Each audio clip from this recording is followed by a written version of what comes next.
Julle, as ons nou Jesaja 44 lees, Jesaja is die boek in die Ou Testament wat by verre die meeste in die Nuwe Testament aangehaal word. Ook Jesus self was baie lief vir Jesaja, hy lees dit ook, hy haal dit ook aan. En nou mag ons dit lees.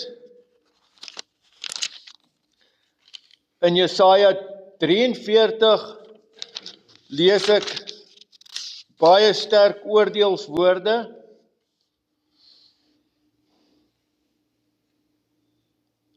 Hoor hoe hard is hierdie oordeel? Hoor hierdie goed wat gesê word, die beskuldiging. Dit is nie vir my wat jy aangeroep het nie, Jakob. Trouwens, jy het moeg geraak vir my, Israel. Jo. En die Here is kwaad, want hy wil eintlik 'n hofsaak teen hulle begin. Hy sê, kom kla my aan. Kom, ek sal julle aankla, maar kla julle maar aan as julle voel ek verkeerd gedoen het. So dit is hierdie harde, wil ek sê, hoofstuk 43. En dan gaan ons nou 44 lees, so kom ons bid net eers saam. Here almagtige God, ja, dis met opgewondenheid wat ons die woord oopmaak, en ons wil hierdie hoofstuk lees, wat 'n ongelooflike hoofstuk is. Maar ek wil kom bid, Here, dat U elkeen van ons wat hier luister, se harte mag oopmaak.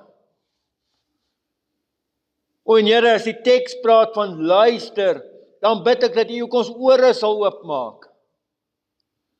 Dat ons kan hoor. En kom spreek dan, Here, want U kinders luister. Amen.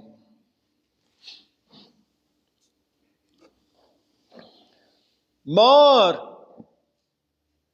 sien nou eerste woord in die teks, né? Ek onthou my ouma het altyd gesê, jy kan nie om verskoning kom vra en dan sê jy maar nie, want as jy sê maar, dan trek jy 'n streep deur alles vooruit. Nee, ons ken dit.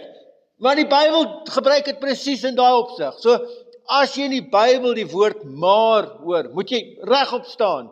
En dan, wow, hierdie hele ding gaan op sy kop gedraai word. Onthou, 'n baie sterk oordeelswoord in hoofstuk 43, wat begin hoofstuk 44 mee? Maar luister nou, daai ongelooflike woord wat ek hoeveel keer in die teks kry, hoeveel keer in Jesaja kry ek die woord luister, die Hebreëse woord shama, luister, nee, haal jou vingers uit jou ore uit, dis ons wat vir ons kinders sê, maak oop jou ore, dat die Here heeltyd die ons kinders, maak oop jou ore, luister nou, en waarna moet jy luister? Jakob my dienaar, Israel wat ek uitgekies het, so sê die Here wat jou gemaak, jou in die moederskoot al gevorm het, wat jou help. Moenie bang wees nie, my diensknegt Jakob, ja, Jesserum wat ek uitgekies het, want ek sal water uitgiet op dorre aarde, waterstrome op droë grond. Ek sal my gees uitgiet op jou nageslag, en my seën op jou nakomelinge. Hulle sal groei tussen gras, soos rivierwilgers langs waterstrome. Een sal sê, aan die Here behoort ek, en 'n ander een sal die naam van Jakob uitroep, nog een sal op sy hand skryf, die Here sin, en homself die naam Israel gee. So sê die Here, die koning van Israel, die een wat hom loskoop, die Here, heers oor alle magte. Ek is die eerste en ek is die laaste. Buiten my is daar geen God nie. Wees soos ek. Laat hy dit uitroep. Hy moet die saak stel, dit aan my voorlê, aangesien ek die oeroue volk gevestig het. Toekomstige gebeure en wat daarna sou volg, moes hulle vir die volk aangekondig het. Julle moenie ontsteld wees nie. Moenie deur vrees verlam word nie. Ek het jou, Israel, het ek jou, Israel, dit nie van tevore laat hoor, dit aangekondig nie. Julle is my getuies. Is daar 'n God buiten my? Daar is nie nog 'n rots nie. Ek weet nie van een nie. Die wat gesneede beelde vorm, hulle almal is nietig. Hulle geliefde maaksels baat hulle niks. Hulle getuig self oor hulle gode. Hulle sien niks nie en weet niks nie, sodat hulle beskaamd staan. Wie vorm 'n God? Wie giet 'n afgodsbeeld wat hom niks baat nie? Kyk, al sy aanhangers staan beskaamd. En die vakmanne, hulle is bloot mense. Hulle kom almal byeen, neem hulle plekke in, raak vreesbevange, staan saam beskaamd. Die ystersmid slyp sy gereedskap en werk met gloeiende kole. Met hamers vorm hy iets en bewerk dit met sy kragtige voorarm. Hy word selfs honger en is sonder krag. Hy drink nie water nie en raak uitgeput. Die skrynwerker span 'n maatlyn. Hy merk die buitelyne af met 'n griffel. Hy werk aan die hout met kerfmesse, merk in sirkels die buitelyne af. Hy maak dit in die vorm van 'n man, 'n pragtstuk van 'n mens, om in 'n huis te woon. Dit was vir hom nodig om seders af te kap. Hy het 'n kroondin of 'n eik geneem. Hy het dit tussen die bome in die bos laat groei. Of hy het 'n sparboom geplant en die reën het dit laat groei. Dit is daar vir 'n mens om vuur mee te maak. Hy vat daarvan en maak hom warm. Hy kan vuur maak en brood bak daarmee. En 'n God maak en daarvoor buig aan aanbidding. Hy maak daarvan 'n afgodsbeeld en kniel daarvoor neer.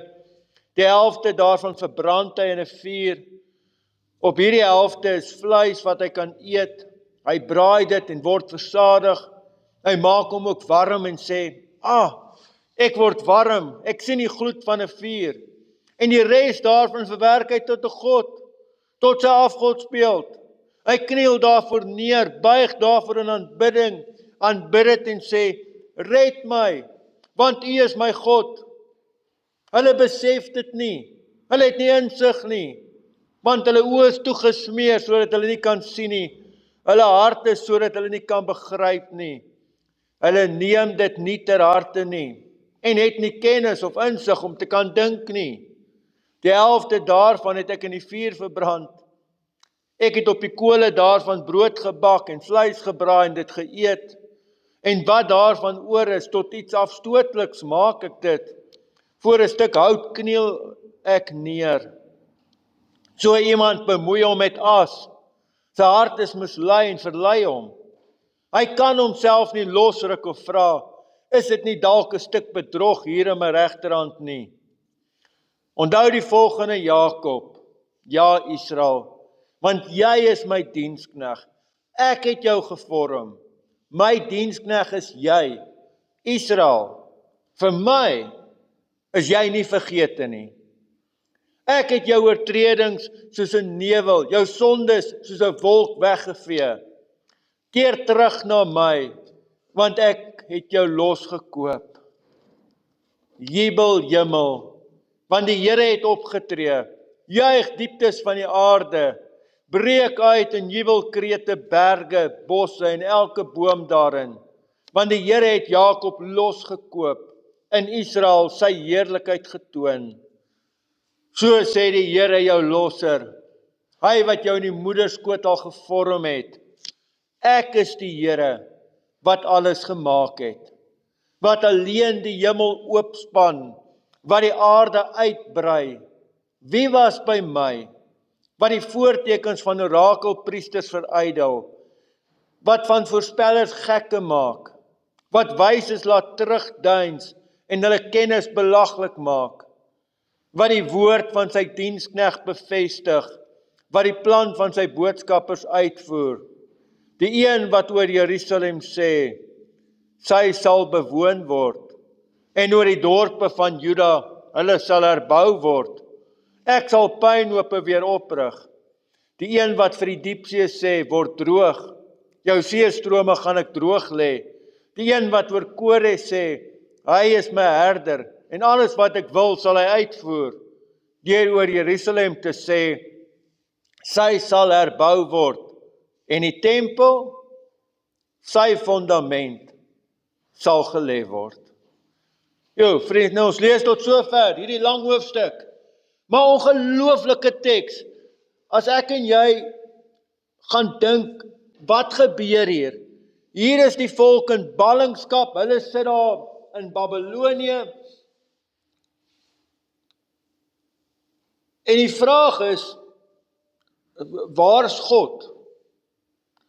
Is hy vernietig, want hulle het so geglo, elke land het sy eie God, so as hierdie land teen 'n ander land oorlog maak, dan is dit eintlik die God wat oorwin het, en hy die ander God oorwin en vernietig of doodgemaak. En nou sit hulle hier en hulle hoor die woord van die Here kom tot hulle. Hulle het die woord van die Here in die tempel verwag. Want daar was 'n tempel. Maar nou is die tempel plat geslaan, daar's niks oor nie. Hoe kan die Here dan nog steeds praat? Maar hy doen. En dis die wonderlike dat God praat. Die ander ding wat hulle daarmee worstel is, nou praat die Here en herinner hulle aan hulle sondes, en hulle het die land verloor omdat hulle droog gemaak het. Hulle is gewaarsku. Dis nie iets wat net uit die bloute gebeur het nie. Hoeveel profete het God gestuur? Telkens, as jy die Ou Testament lees, hoeveel kere is hulle gewaarsku? Nee, juist hierdie woord, luister. Maar julle wil nie luister nie. En julle het die bewyse gehad. Ek weet, in die jaar 722 voor Christus, hier kom die Assiriërs en die Noordryk. En nou moet ons verstaan, die Noordryk het al teen die Suidryk oorlog gemaak. Hulle is baie groter. Hulle het 10 stamme mos gehad. Die Suidryk is net 2 stamme. So, as die twee teen mekaar veg, dan het die Noordryk gewen. Nou kom die Assiriërs, hulle vernietig hierdie Noordryk. Totaal, hulle word van die aarde afgevee. Jy hoor van hulle nooit weer nie. En hier sit hierdie klein groep in die suide, en hulle is nou bang. En wat maak Hizkia toe hy bang is? Presies wat jy moet doen. Hy gaan na God toe. Here, help ons. En wat doen God? Hy antwoord hulle, help hulle. En hierdie magtige Assiriërs draai om. Wie gaan hulle terug? Hy sê, julle het dit gesien. Julle het dit gehoor. Dis in die geskiedenisverhale oor vertel. In elke geskiedenisklas wat julle in die skool gesit het, is dit vertel. En nou kom die Babyloniërs. En wat maak julle? Julle kom nie tot bekering nie. Julle kom nie na my toe nie. Julle vra nie vir my om te help nie. Dis hoekom julle nou hier sit. En nou vra die volk, dit is so, maar as God nie nou 'n bietjie moeg vir ons nie. Want die ding kom daarom eintlik nou 'n lang pad. Vanneer die Here ons gered het uit Egipte uit. Dan kla hulle oor die water, dan kla hulle oor die kos, dan kla hulle oor die vleis het nie, dan verlang hulle terug na die vleispotte van Egipte, waar daar nie eens was nie, verlang hulle terug na goeders, dan is hulle ongehoorsaam, want hulle die land moet inneem, en so sien ons reg deur die geskiedenis, by die Rigtertydperk, dan gaan dit goed, hierdie ou dien die Here, dan doen die volk weer wat verkeerd is, dan kom die koning, dan volg dit maar dieselfde patroon. Is die Here nie al moeg vir ons nie? Het die Here nie op 'n punt gekom waar hy sê, maar ek het nou genoeg gehad nie, julle wil in elk geval die luister hier los het.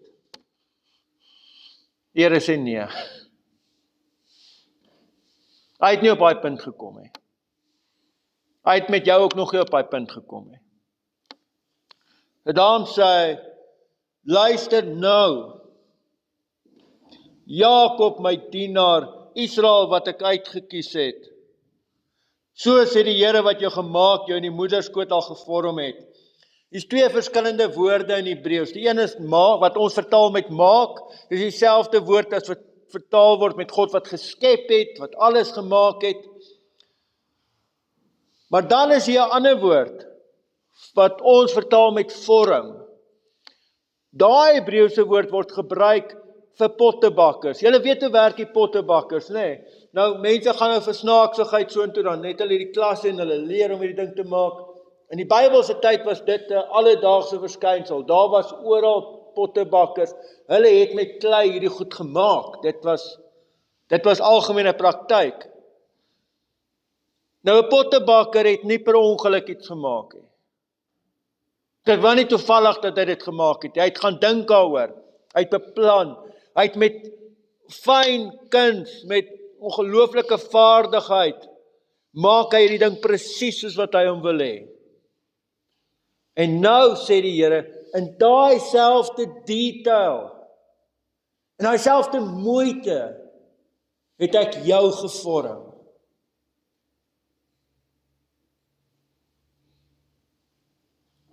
Jy is nie maar per ongeluk hier nie. Baie keer het ek en jy hierdie ding van, en dit is dalk ons eie geskiedenis, dalk ander mense wat vir my laat verstaan dat ek nou nie baie werd is nie, en dat ek nou nie baie tel nie, en dan kom die Here en sê, maar ek het jou spesiaal gevorm, en dan wil ek en jy kon sê, maar Here, maar wat van my geskiedenis?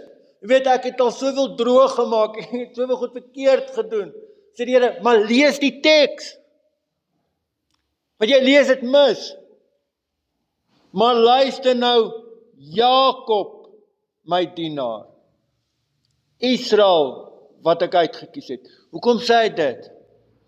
Want sien, die Here herinner hulle Jakob, wanneer daai woord gebruik word vir die volk, dan herinner dit hulle dit aan Jakob se geskiedenis. Jakob wat sy naam eintlik letterlik beteken hakskeen-gryper, en die betekenis van dit was 'n bedrieger. En wanneer hy sy ouboet bedrieg uit sy eersgeboortereg, dan sê Esau vir hom, jy doen presies wat jou naam beteken. Jy doen jou naam gestand. Jy is 'n bedrieger.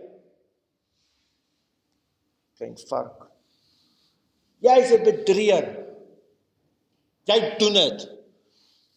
Hy stop nie daar nie. Sy pa Isak is oud, is al blind van ouderdom, lê daar op sy sterfbed. Die laaste ding wat hy met sy pa doen, is om vir hom te lieg en te bedrieg. Men, dis vieslik verby. Is gewetenloos. Nou besluit Esau, ek het daarom respek vir my pa. Al het hierdie klein nikswerk ding, wel is hy nou net 'n paar minute jonger as ek. Nee, maar hy het niks respek. Ek het respek vir my pa. Ek gaan niks doen terwyl pa leef. Maar die dag as my pa sterf, hy is besig om te sterf, ek gaan nie lank vat nie, dan gaan ek hierdie ouetjie regkry. Nou hoor, Jakob hoor dit, regte mama's boy, nou, toe sê hy moet nou vlug. Nou sal mens dink, jy het dan seker nou iewers al jou les geleer, né? Nou kom hy by Laban. Wat doen hy? Want hy kom met niks aan nie, hy vlug, hy land daar. Laban sê, jy kan vir my werk, jy kan met die dogter trou, daar is so 'n bietjie te mekaar gehuid oor wat 'n dogter hy toe nou kry, maar uiteindelik trou hy nou met al twee, en nou kan hy werk vir vee. Wat doen hy? Hy bedrieg sy skoonpa, wat hom ingevat het, toe hy niks gehad het nie. Hy manipuleer die teelery van die skape, sodat hy al die beste en gesondste en vetste skape kry, en al die maargoed wat jy nie eers kan eet, dit kry sy skoonpa. Dis nou die manier hoe hy sy skoonpa bedank vir die inneem. Dit stop nie daar nie. Julle wat klein kinders het, Julle gaan dit verstaan. In die nag trek hy soos 'n skelm daar weg. Laban agtervolg hom en sê, dis my dogters. Kan ek nie eers my eie dogters groet nie? Dis my kleinkinders.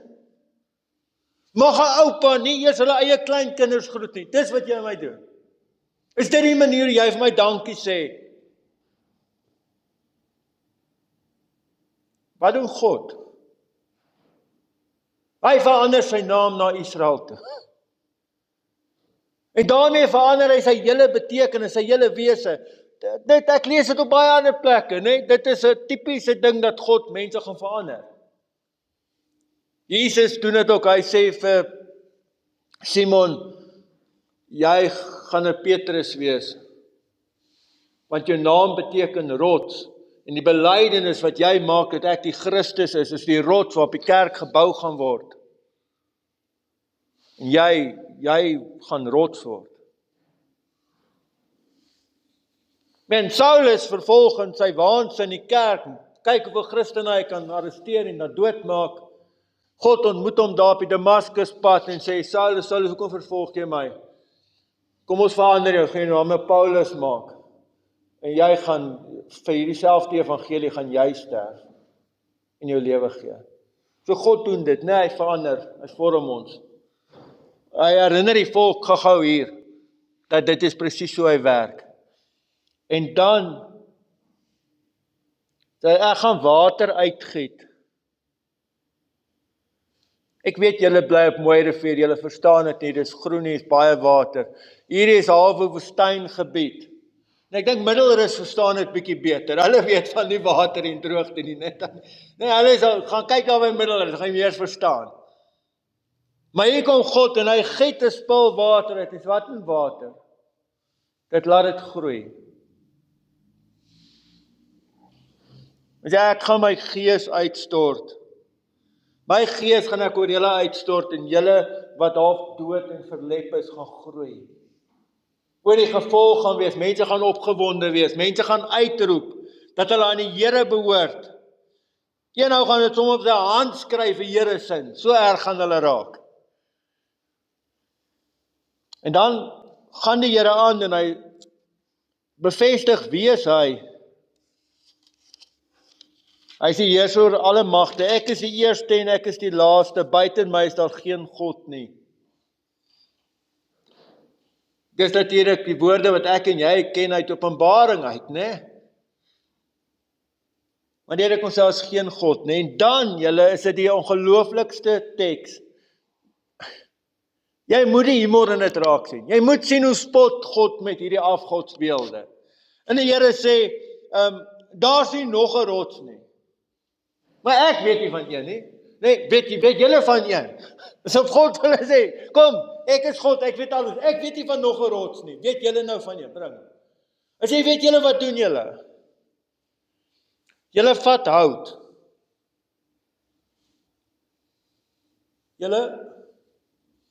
Hout is daar om 'n lekker vuur te maak.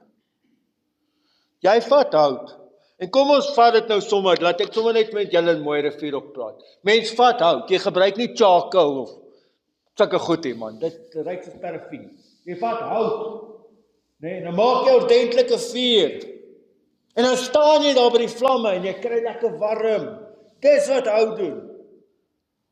En dan is dit kolle maak, dan sit jy wel lekker stukkie vleis, of jy braai lekker, jy kyk die rugby na dit, en jy geniet die vuur. Hoe in jou lewe het jy gedink, jy kan nou daai hout vat, en nou maak jy vir jou 'n God van dit. As jy gaan kyk na die volgende oggend, as jy nou klaar is met die rugby en alles, en 'n Sondag gaan kyk jy, wat bly daaroor? Dis net as. Jy is eintlik besig om as te aanbid. Dis wat hier staan. Maak eerder, gebruik dit vir iets sinvol, man. Maak 'n lekker vuur, geniet die hitte, sit dit in die kaggel of wat jy ook al wil doen. Geniet die hitte, braai 'n lekker vleis, maak 'n braaibroodjie op dit of maak lekker roosterkoeke. Dan het jy iets goed met die hout gedoen. Maar nou is jy besig om stupid te wees. hy sê, jy kan nie reg dink nie. 3 keer in die teks word baie moeite gedoen om te wys hoe God met groot fyn detail dat hy vorm vir my en jou. En wat wil die mens nou doen? Hy wil nou die God gaan vorm. God sê, dit werk nie so om nie. Dit werk nie so om nie. Julle is verkeerd om. Ek vorm vir julle, nie andersom nie. Nee, op 'n baie mooi manier word dit verduidelik. En dan, as jy nou klaar is met hierdie stuk hout en stuk bedrog, dan sê die Here, onthou die volgende, vers 21. Onthou die volgende, Jakob. Ja, Israel, want jy is my diensknegt. Ek het jou gevorm, my diensknegt is jy, Israel. Vir my is jy nie vergete nie.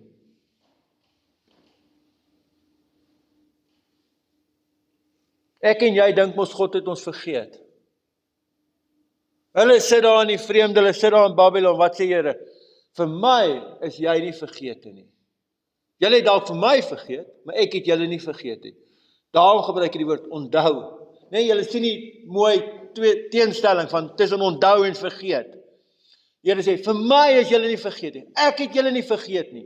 En verder, en julle vers 22, ek dink jy ons verstaan die impak van dit nie. Ek het jou oortredings soos 'n nevel, jou sondes soos 'n wolk weggevee. Keer terug na my, want ek het jou losgekoop. Baie keer as ek in hierdie pad ry, dan is daar mis. En dan kom die son uiteindelik, ek weet ek vat 'n mooi rivier langer, maar uiteindelik kom die son ook hier aan, en dan sien ek hoe verdwyn daai mis so voor die son. En dan sê die Here, sien jy? Dis hoe ek julle sonde laat verdwyn. My son, my lig skyn op dit. En ons weet mos nou, ons kan dit interpreteer in terme van die Here Jesus Christus. Wat op dit skyn, dan verdwyn dit, dis weg.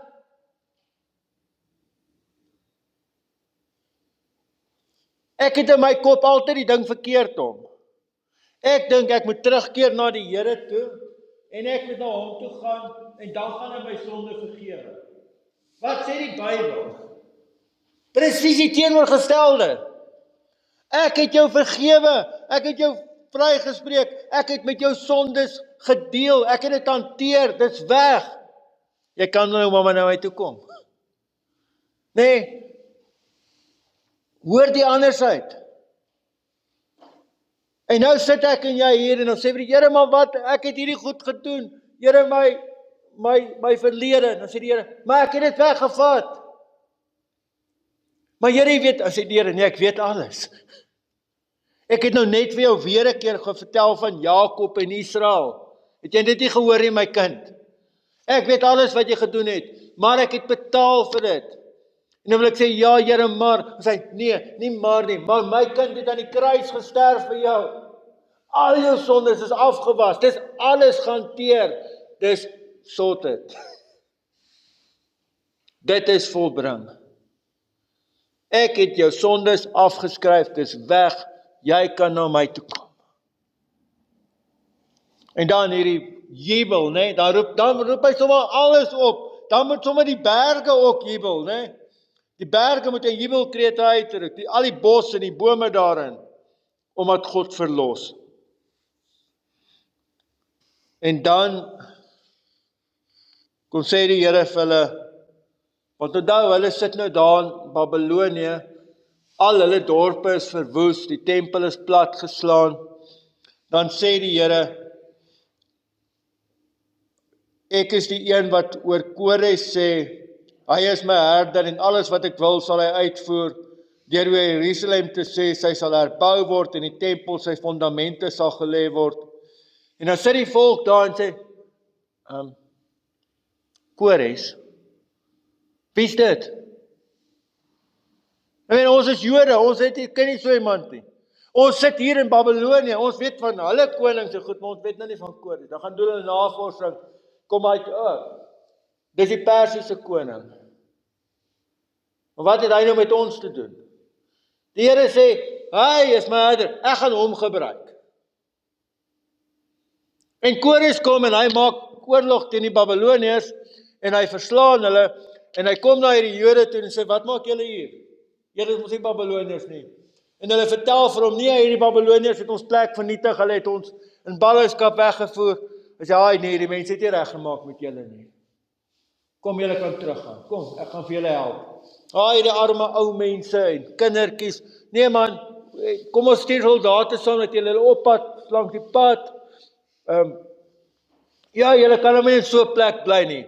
Wat het julle nodig? Kom ek stuur bietjie sement en bietjie goed is dat julle kan die plek kan opbou. Waar is julle tempel? Waar gaan julle aanbid? Nee man, dit werk nie so nie. Kom ek help julle. Ek gaan goed stuur. Ek gaan mense stuur. Dis goeie vakmanne hier by my. Wat het julle nodig? Kom ons herbou julle tempel. Julle kan nou nie so bly nie. Nou hoekom het Kores dit gedoen? Want hy was polities briljant. Hy het gesê, onthou nou net, kyk hoe die Babyloniërs julle behandel. Hulle het al julle goed afgebreek. Kyk, wat het ek gedoen? Ek het julle gehelp om al die goed op te bou, né? So as daar moeilikheid kom, dink nou net aan wie se kant wil julle dan veg. En dan is daar natuurlik nou die ander klein saakie van belasting. Ek meen, ek het mos nou gehelp, julle gaan nou besigheid doen, so ek bou die land, gaan plant, maak besigheid, maak 'n bietjie geld, maar belasting is belasting, né? Onthou, ek doen nou my deel, ek het julle beskerm, ek het soldate gegee om hulle op te pas, so die staat doen sy deel, so julle, onthou maar net die ooreenkoms. Wat sê God?